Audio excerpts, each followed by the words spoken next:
আসসালামু আলাইকুম। আজকে হেলদি একটা ভেজিটেবল রান্না করে দেখাবো। খুবই টেস্টি হবে এবং কোনো রকম মশলা ছাড়াই রান্না করব। আশা করছি আপনাদের ভালো লাগবে। এখানে আমি যে সবজিগুলি নিয়েছি, গাজর, বিটরুট, ফুলকপি, ব্রকলি আর পাতাকপি আর পেঁয়াজ কাঁচামরিচ।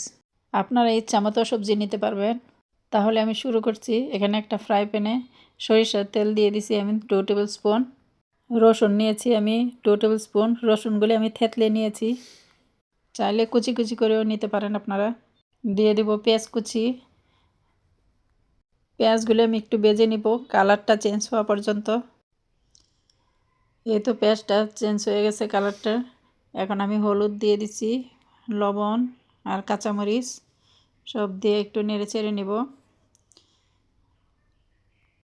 এই তো এখন আমি সবজিগুলি দিয়ে দিব। প্রথমে গাজর দিয়ে দিলাম আর সব সবজি সম পরিমাণে আমি বাটিতে করে 1 বাটি করে নিয়ে নিছি।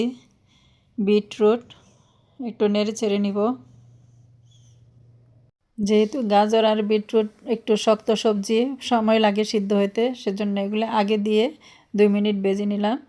এখন ব্রকলি, ফুলকপি, বাকি সব সবজি দিয়ে দিলাম, পাতাকপি একটু নেড়ে চেড়ে নিব।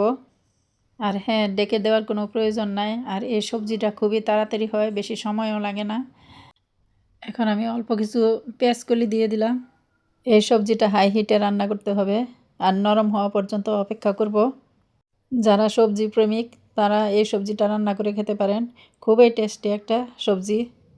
এখন উইন্টার সিজন, সবজিতে ভরপুর আনাচে কানাচে, কাজেই এটা মিস করা যাবে না।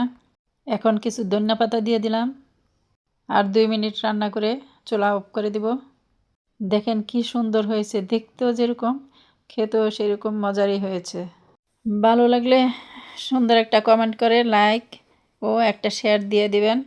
এই সবজিটা ভাত রুটি দিয়ে তো খেতেই পারবেন আর এমনি খেতেও সেই মজার। আমি চুলাটা অফ করে দিয়েছি। আমার সবজি রান্না করা রেডি। রান্না করে খাবেন, খুবই মজার হবে ইনশাল্লাহ।